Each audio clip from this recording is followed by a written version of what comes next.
The obsession with and fear-mongering about drag queens is something I don't think I'll ever quite understand.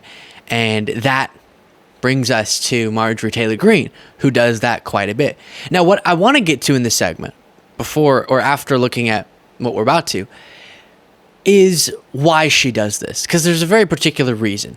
It's a strategy here as to why she so constantly fear-mongers about drag queens and other other topics. And then also I will show you some clips that emphasize this point, and we'll do an interesting history lesson about drag queens too. So lots to go through this segment. But first, Marjorie Taylor Greene responded to a clip on CNN. So I'll first show you this CNN clip, then get to her absurd response, then get to friend of the show, Brett Meiselas, calling her out and making her regret posting such an absurd thing. Here's this video from CNN. I'm curious for you, first of all, what this day means to you. And second of all, have both Democrats and Republicans agreed to meet with you? Yes, we will be meeting with both Democrats and Republicans. And I'm really excited to go speak with all of our lawmakers about the attacks that we're seeing on our LGBTQ community. It's so important to talk about and to discuss.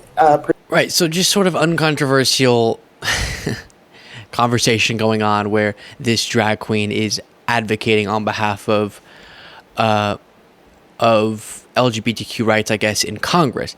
And Marjorie Taylor Greene responded saying, "No, what's scary is men pretending to be women reading gender cult-lying books to our children, provocatively dancing nearly nude in public spaces and taking over our bathroom sports and private spaces. Women and children need protection from them." And obviously none of that is accurate. But then brilliantly, Brett Meiselas responded to her saying, "This is literally your boyfriend," and showing a photograph of Brian Glenn, the boyfriend of Marjorie Taylor Greene, dressed up in drag. Oof. And of course that comes from this clip of Brian Glenn. I could tell you, I think a lot of people are up now. They're all hashtag I am up. Of course, come and check it out here. Starts on Saturday. I'm kicking these shoes off, but I may keep the pantyhose on. It does feel kind of good, actually. I'm not going to pee in them, I promise. Send it back to the studio. Dressing as a woman, coming for our children by broadcasting that on television. Oh my gosh. No, of course not. And also, of course, Rudy Giuliani has dressed in drag before as well, and Trump very much loved it. If you are not already, I would greatly appreciate you clicking that subscribe button to subscribe to the channel and support the work that we're doing. It's free, it's easy, but it makes a huge difference for us. Thank you so much. Back to the video. You know, you're really beautiful. And a woman that looks like that has to have her own special scent. Oh, thank you. Maybe you could tell me what you think of this scent. I like that. This may be the best of all.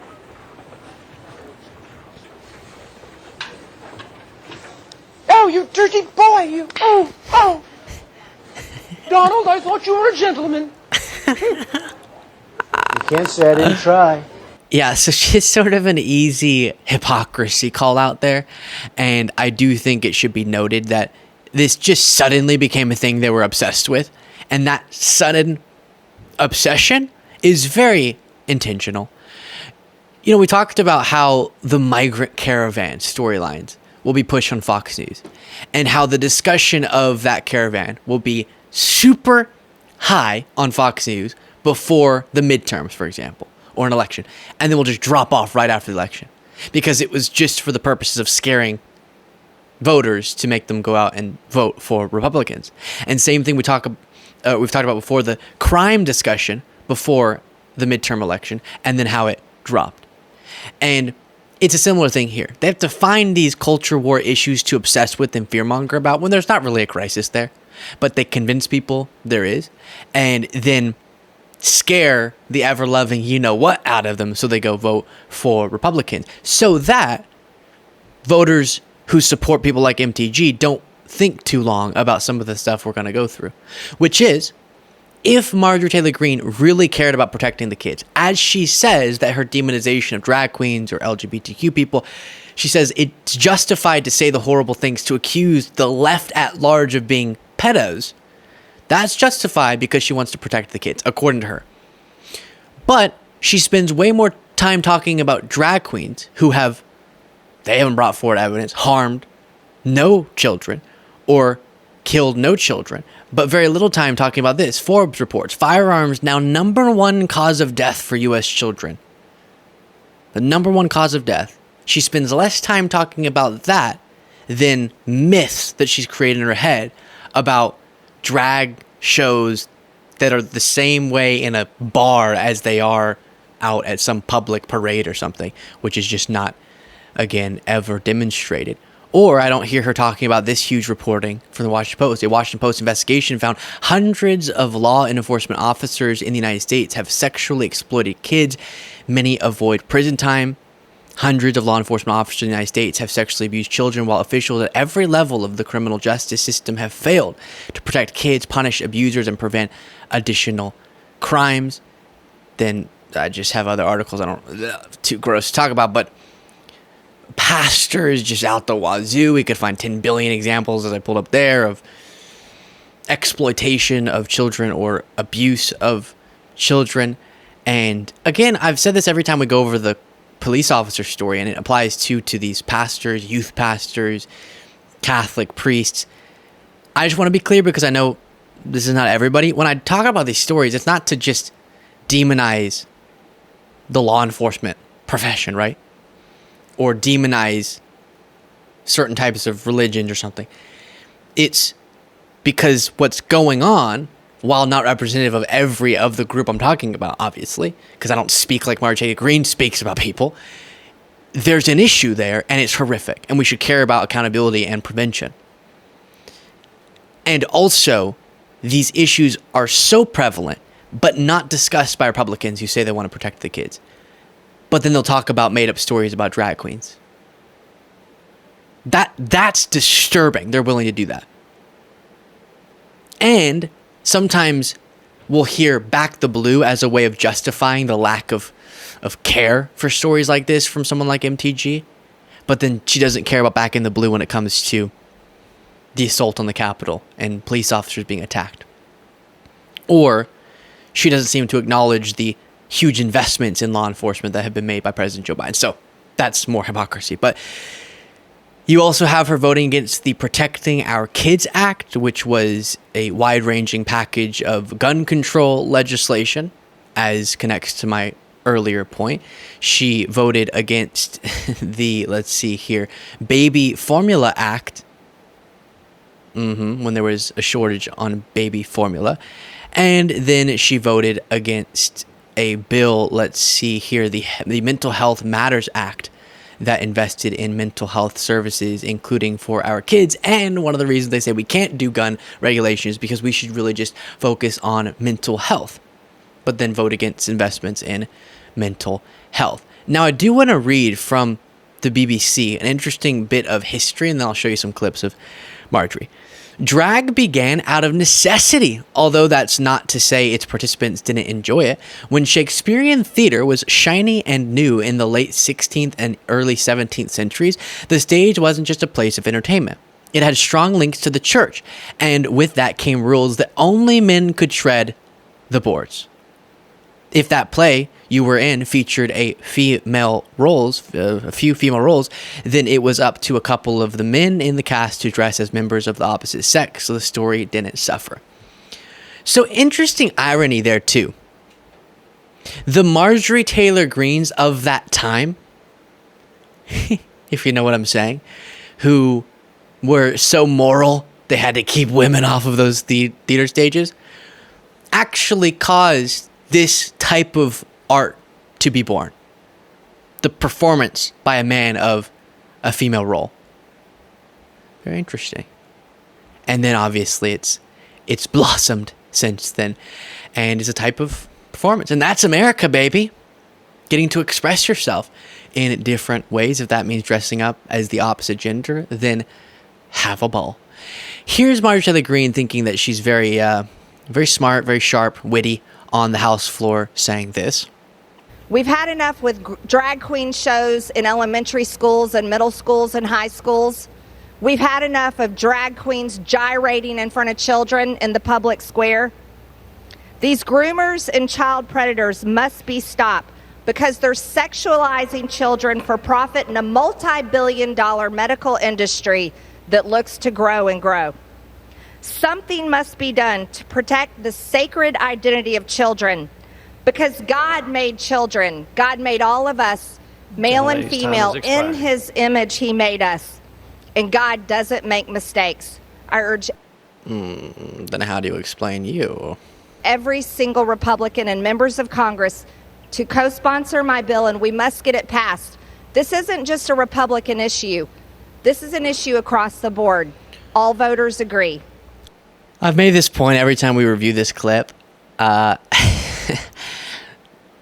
the way, the reason I like to play clips like this is because I do think something a lot of times right-wing media doesn't do. I should give her her time to make her argument. So this is the argument being made. I'm not just characterizing it and said, this is what she's saying. You can hear it for yourself, and then we can respond. But there are two genders, she says so aggressively. No, I'm kidding. So authoritatively, we'll say. And then on the sign, it says the two genders are male and female. Trust the science. I know everyone gets these jumbled, but it separate from the debate about whatever this debate is. Technically, male and female are sexes, and gender would be man and woman. And that's, again, just the way that it is, Marjorie. So it cracks me up that she's saying male and female are the two genders. Again, even on official forms, they'll flip those around sort of often synonymous. But if she's being very technical, then she is wrong. Male and female would be sexes. But how should I rely on Marjorie Greene for my science? That probably wouldn't be the best call. Then you also have her saying this. You want to know something? Here's what happened in our country, everyone. The last couple of decades, Republicans shut their mouths. Yep. We did. We shut our mouths and we said, okay, we'll tolerate that. Yep. Okay. We won't judge that. Okay. We'll allow you to do that. And we said yes and okay and yes and okay and yes and okay, to the point that now we have drag queen story time in our schools. You want to know something? Yeah, and this is something that we've heard from a lot of MAGA, which is that they let us take things too far, right? They were saying it's fine for gay marriage to happen, but then it got out of control with the trans agenda. And what cracks me up, separate from that being sort of ridiculous, is that they didn't let us, right? That wasn't a thing. The movement that was advocating on behalf of LGBTQ rights was obstructed by people like MTG. And they try to act like, we were on board initially. No, you weren't. You haven't been on board this entire time. You just keep losing. We keep beating you. So, don't try to rewrite history on that. You lost. And now the majority of Americans, with my gay marriage example, are in favor of gay marriage. Your regressive, unpopular stance is just that. It's unpopular. So now you're grasping desperately for a new culture war thing to fearmonger about. Because you don't want to do anything to protect our kids in schools when it comes to firearms. Because you don't want to do anything to expand and make better our healthcare system and expand healthcare coverage. Because you don't actually vote in favor far too often of investments in veterans care. Because you don't want to increase people's wages properly. Because you don't want to invest in American manufacturing as Biden has done, because you want to oppose infrastructure investments that Trump promised to do but never ended up doing, because you want to keep artificially prescription drug costs high, because you want to oppose organization in the workplace so people can advocate on their own behalf, because you oppose all of the popular things that Americans want. It seems you have to distract them with a drag queen's going to come and kidnap your child. When in reality, again, even if we go there and have a debate about the specifics of the allegations, which I try to avoid doing because I think it's giving in to the culture war debate. That's the debate they want us to be having, Marjorie, right? Let's debate about drag queens. And so I try to avoid it, but just to quickly go there. They're just making things up. Because I've tried to dive in and see, are they basing this off of something? And I guess what they'll try to do is merge the concepts of a drag show going on in a 21 plus bar, just like other things that go on there that we don't want children seeing, that might be more on the sexual end, right? And then they merge that concept with drag queens like at a public parade or something, just sort of dancing in a totally uncontroversial way. They're wearing more layers of clothing than most people there. And again, in a normal environment that wouldn't, or normal political environment, that would not be something anyone is making a fuss about. But then they sort of do that, blurring of the lines between the two, and it's rather dishonest. Just while we're on the topic, again, now I'm getting all on this again, but how can you be against a drag show as long as it's just like any show? It's not just about drag queen. Any dance performance, we want to get too sexual in public, of course, but that's every example I've seen in public drag queen. Why would that be your thing, but you don't have a problem, for example, with something I've always found very strange, like little children beauty pageants? That to me is whack. But again, I already did sort of the why aren't you caring about these other things. And so not only is it a culture war sort of niche thing they're trying to obsess over to distract from all this other huge consequential stuff, they're also not even right about the details. They're just making up stories. And that needs to be called out time and time again, because otherwise we just get pulled into these nonsense debates and end up having the discussion on their turf, sort of, which is, it's not good. Okay, let me know what you thought of all that in the comments. If you want to get the extra daily bonus show, you can do so by clicking that join button below.